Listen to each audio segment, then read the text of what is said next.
টানাটানি করে জান্নাতের দিকে পৌঁছায় দিতে বলি সুবহানাল্লাহ।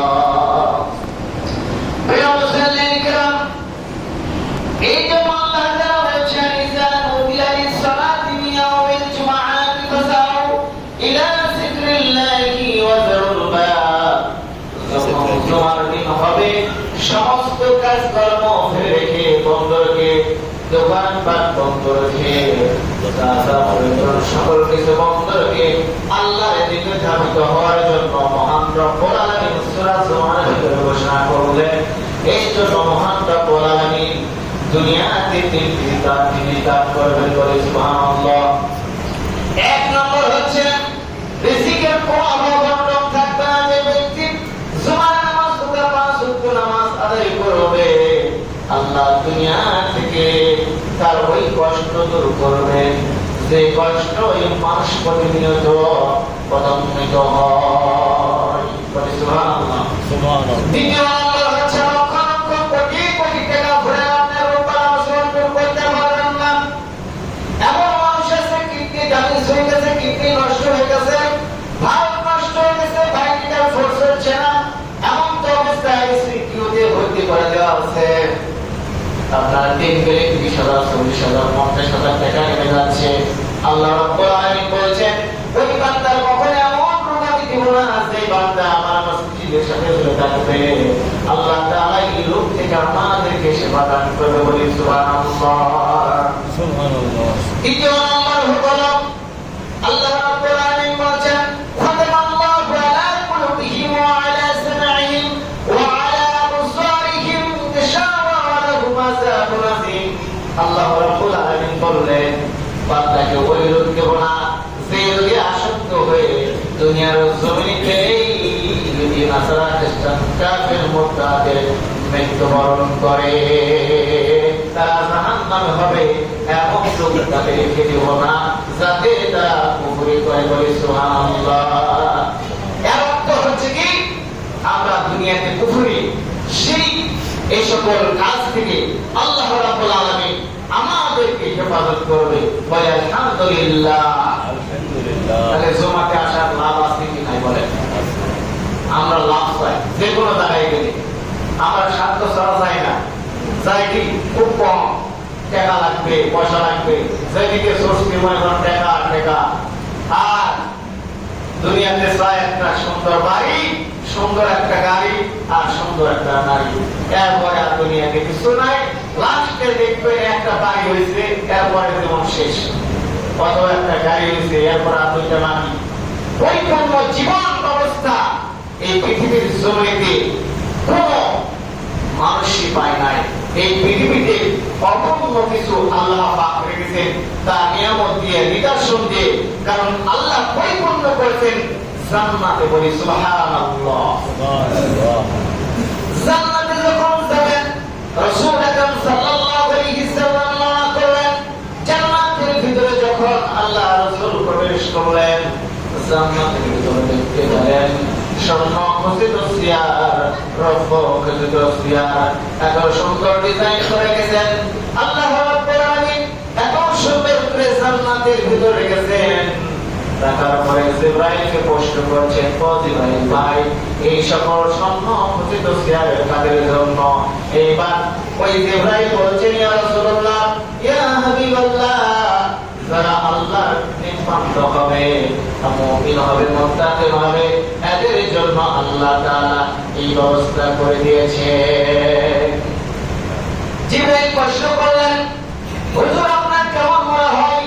এইবার রাসূল আকরাম সাল্লাল্লাহু আলাইহি সাল্লাম বলেন, এত সুন্দর পৃথিবীতে তো কোনো কিছু নাই যা আমি দেখলাম। এইবার হুজুর বলছেন, এর মূল্য কেমন হবে? জিবরাইল আলাইহিস সালাম বললেন, এই জান্নাতের একটা ইট যদি বিক্রয় করা হয়, পৃথিবীর সমস্ত সম্পদ ক্রয় করার থেকেও বেশি ডবল ক্রয় করা যাবে। বলি সুবহানাল্লাহ। কত মূল্যবান জিনিস সেখানে গেছে।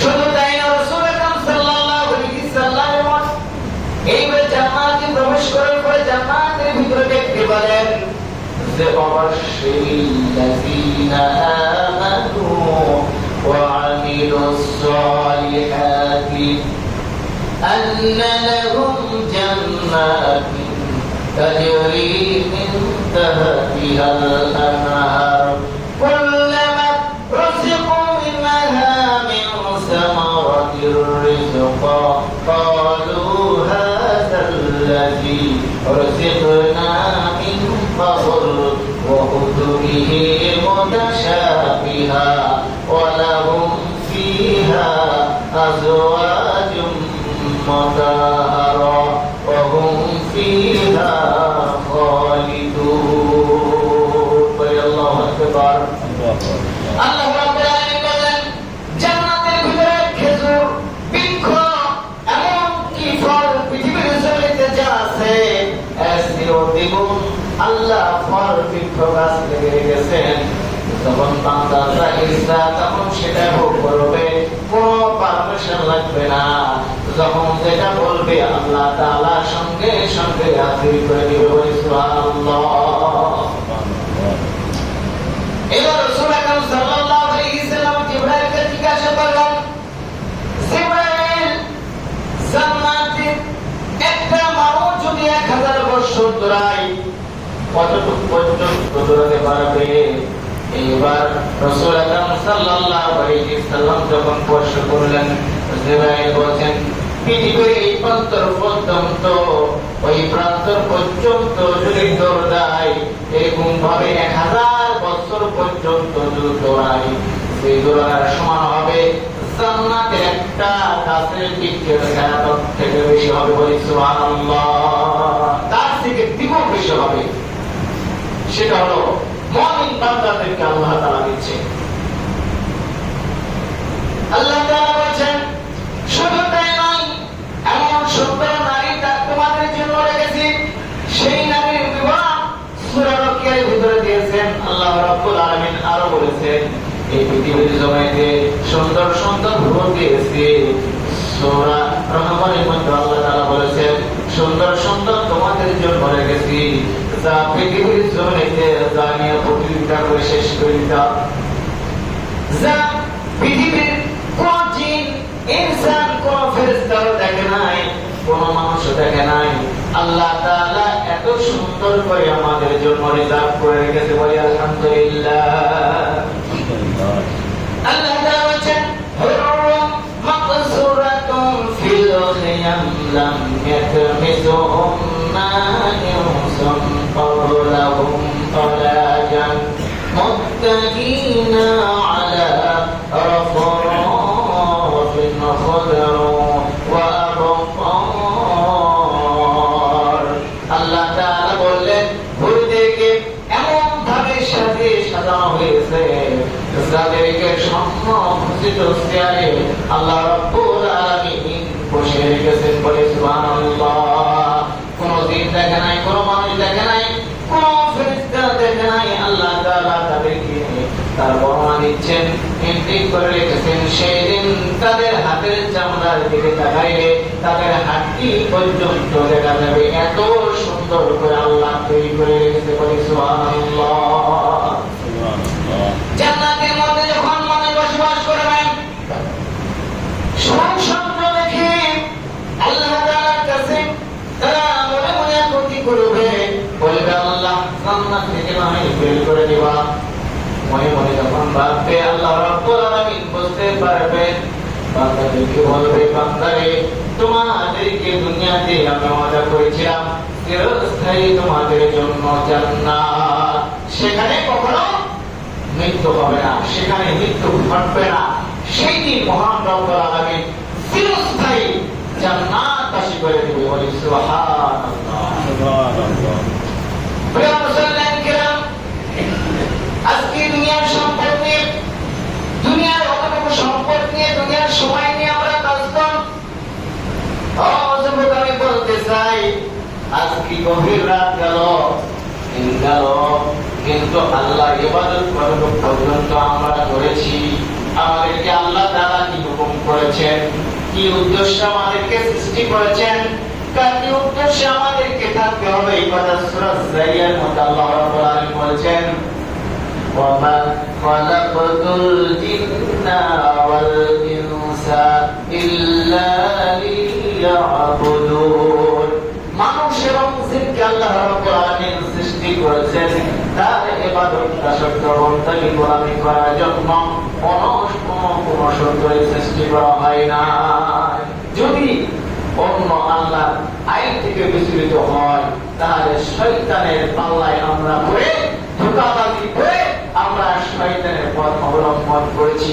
আমরা দুনিয়ার হালালকে হারাম করে দিয়েছি। দুনিয়ার সময়টাকে আমরা নষ্ট করে অতিবাহিত করছি, যা কিয়ামতের এক সেকেন্ডের কম। এই কথা আমি বলেছি যে পৃথিবীতে মানুষ আমরা এসেছি, আমরা কত কম সময় নিয়ে এসেছি। কিয়ামতের ময়দানে 50,000 বছর পর্যন্ত আমাদেরকে থাকতে হবে, মাঠে দাঁড়িয়ে থাকতে হবে। 50,000 বছর এই পৃথিবীর একটা দিনের সমান হবে। বলি সুবহানাল্লাহ। একটা দিন কিয়ামতের 50,000 মাঠে দাঁড়িয়ে থাকতে হবে। কিন্তু 50,000 বছর যদি আমরা বেঁচে থাকি এই দুনিয়াতে, কিয়ামতের একটা দিন হবে, তাহলে কত বছর দাঁড়িয়ে থাকতে হবে হিসাব করুন।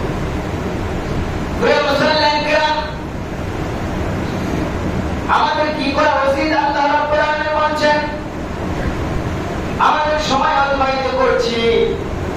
বর্তমান সময় আমরা দেখছি ইন্টারনেট, ফেসবুক, বিভিন্ন আমাদের হাতে অবদ্ধ রয়েছে, ভালো এবং মন্দ রয়েছে। কিন্তু রাতের গভীরে আমাদের তাহাজ্জুদ নামাজ পড়া উচিত, 5 ওয়াক্ত নামাজ পড়া উচিত। কিন্তু বাজান দেখেন, যখন খেলাধুলা এসেছে তখন দেখেন রাতের গভীর 3টা আর 2টা আর 4টা কি জেগে জেগে খেলাধুলো উপভোগ করছি। একেবারে পর্যন্ত তাদেরকে আমাদের কি নেকি অর্জন হচ্ছে না, ভালো কাজের দিকে আমরা এগাচ্ছি। বিনোদন অবশ্যই আমাদের জন্য দরকার, কিন্তু এমন বিনোদন করব না যে মহান রব্বুল আলামিন আমাদের জন্য অসন্তুষ্ট হয়ে যায়। বিনোদন অবশ্যই আমাদের দরকার, অবশ্যই দরকার, কিন্তু আমরা অজুহাত দিয়ে আমরা নামাজ কাজে করবো না। রাত 4টার সময় খেলা দিয়েছি, ফজর নামাজ শেষ, পর খেলা থেকে ঘুমাইছি, নামাজ শেষ। আজকে সকালবেলা একজনকে জিজ্ঞাসা করছি, আমারও হতে পারে চোখ চলতেছে। আমি বললাম, ভাই যে আপনি তো আমার বড় ভাই হন, তাহলে চোখ চলতেছেন কেন? কয়েক ব্রাশ করবো, মানে কয়েকদিন খেলা দেখছি, নামাজে পারি এমন ঘুমাইছি, এই খবর বলি নাউজুবিল্লাহ। এবং খেলার থেকে যদি আপনার এটা বড় হয়ে যায়, আল্লাহ এমন খেলাই হবে ভাই, দুনিয়ার জান্নাতকে হারাম করে দুনিয়াকে জাহান্নাম দিতে পারে, আখিরাতেও আল্লাহ তাআলা এটার বিনিময়ে জাহান্নাম দিতে পারে। পারে কি পারে না? কারণ আপনি নাফরমানি করছেন, আমি নাফরমানি করছি, নামাজ কায়দা করছি। ওয়াকিমুস সালাত ওয়া আতুজ যাকাত। নামাজ হলো আমাদের হচ্ছে শক্তির বল, নামাজ হলো জান্নাতে সর্বশীঘ্র নিয়ে যাবে। নামাজ ছাড়া কোনো ব্যক্তি জান্নাতে যেতে পারবে না। মান যাকা সালাতা মুতাআম্মিদান ফাকাদ কাফারা। যে ব্যক্তি নামাজ ছেড়ে দিল সে কুফরি করলো। কুফরি মানে বুঝেন তো, আপনাকে বোঝাই, জমিতে কোনো কিছু আপনি খুঁজে রাখলেন, খুঁজে রাখার নামই হলো আপনার হলো গোপন রাখা, গোপন রেখে, এটা হলো কুফরি। আপনি কুফরি করছেন নিজে নিজে, এই জন্য এখান থেকে বের আসতে হবে। রাসূল আকরাম সাল্লাল্লাহু আলাইহি ওয়াসাল্লাম সকল কাজে আল্লাহ রাসূল আমাদের জন্য বিবরণ দিয়েছেন, সকল কাজে সাথ দিয়েছেন, কিন্তু নামাজের জন্য কোনো সাথ দেয় নেই। নামাজ এই জন্য 82 বার এসেছে, ওয়াকিমুস সালাত ওয়া আতুজ যাকাত। নামাজ আপন হলো না, মনে করেন আপনি এমন জায়গায় ভ্রমণ করতে গেছে, নামাজ পড়তে পারেন, কিন্তু আপনি নামাজ পড়তে হবে, একা হলো নামাজ পড়তে হবে। আপনি চিন্তা করলেন জোহরের নামাজ তো হয় নাই, অথবা আসরের নামাজ হয় না, মাগরিবের নামাজ কি করবো, দরকার নাই, তা হবে না। আপনি একত্র নামাজ চলে যাচ্ছে, এটাই হিসাব রয়ে গেছে। এই জন্য আমাদেরকে ভাবতে হবে। সূরাতুল তাকাসুর থেকে আমি কথা বলবো। আল্লাহ রাব্বুল আলামিন বলেছেন, আল্লাহুম্মা তাকাসুর হাত্তা যুরতুমুল মাকাবির। ধন সম্পদ প্রযোজ্য লালসায় তোমাদেরকে আল্লাহর দিন